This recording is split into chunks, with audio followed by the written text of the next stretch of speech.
You're in a wooden canoe. The Pacific Ocean stretches in every direction. No land visible, no instruments. And yet, the navigator lying flat against the hull of the boat knows exactly where the nearest island is. Not because he can see it, because he can feel it. Through the wood, through the water, through his skin. For thousands of years, Polynesian and Marshallese navigators crossed the largest ocean on Earth using a technique modern oceanographers are still studying today. It's called wave piloting, and it works because islands don't just sit in the ocean, they interrupt it. Every island physically blocks the movement of ocean swells, creating disturbances in wave patterns that radiate outward for hundreds of miles in every direction. Long before land appears on the horizon, the water beneath the canoe is already announcing it's there. This wasn't guesswork. It was a systematic, teachable body of knowledge passed from navigator to navigator across generations, refined over thousands of years of open ocean voyaging. Open water looks chaotic. Waves crash, swells roll, currents shift. To an untrained eye, it's noise. To a Marshallese navigator, it was a map. When a swell hits an island, it doesn't stop. It bends around the island, reflects off its shores, and fans outward in all directions. Two islands close together create interference patterns between their respective wave shadows, producing a distinct corridor of disrupted water. A trained navigator could identify that corridor and steer through it. But here's the part that changes how you think about this. They didn't read these patterns with their eyes. They read them with their bodies. Lying flat in the hull of the canoe, pressing their torso and legs against the wood, they felt the subtle pitch and roll that indicated a distant island's wave shadow. A slight change in rhythm, a shift in the angle of the swell, a barely perceptible flattening of wave energy in one direction.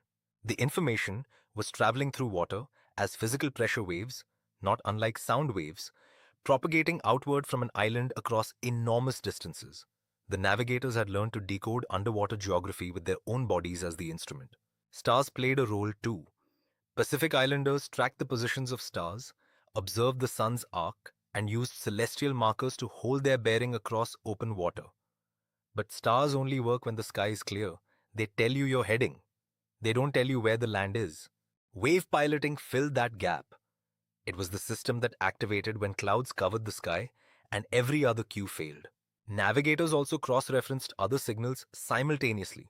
The behavior of birds, the color and temperature of the water, the presence of certain currents. Ocean currents in particular functioned as highways.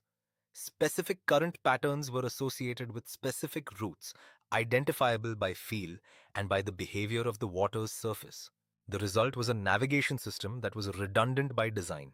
If one signal was unavailable, others were still transmitting, and together they made intentional, repeated long-distance voyaging across the Pacific possible. Not accidental drift, but deliberate exploration and settlement of islands separated by thousands of miles of open ocean. The arrival of European instruments and colonial disruption didn't just change how Pacific Islanders traveled, it nearly erased the knowledge systems that had sustained their civilizations for millennia. Wave piloting became extremely rare, held by only a handful of living practitioners at certain points in the 20th century.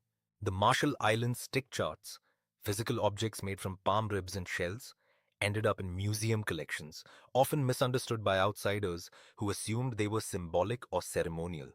They weren't. They were training tools, physical models of wave interference patterns that a student navigator would memorize before a voyage and then leave behind. The knowledge had to live in the body, not the hand. Researchers and Pacific communities are now working together to document these techniques and reconnect younger generations with a tradition that represents one of humanity's most sophisticated relationships with the natural world. Modern oceanography has confirmed what Marshallese navigators knew empirically. Islands create measurable, detectable wave shadows that extend for significant distances. The physics is real, the technique worked. The stick charts sitting in museum collections aren't artifacts of a primitive past. They're evidence of a scientific tradition sophisticated enough that researchers are still reverse engineering its principles today. The Marshallese navigators didn't conquer the Pacific Ocean. They learned to listen to it, through their skin, through the hull of a canoe, through thousands of years of accumulated knowledge about how an island bends a wave. The question worth sitting with isn't how they did it without our technology. It's what else we might be missing because we stopped paying attention to the signals that were always there.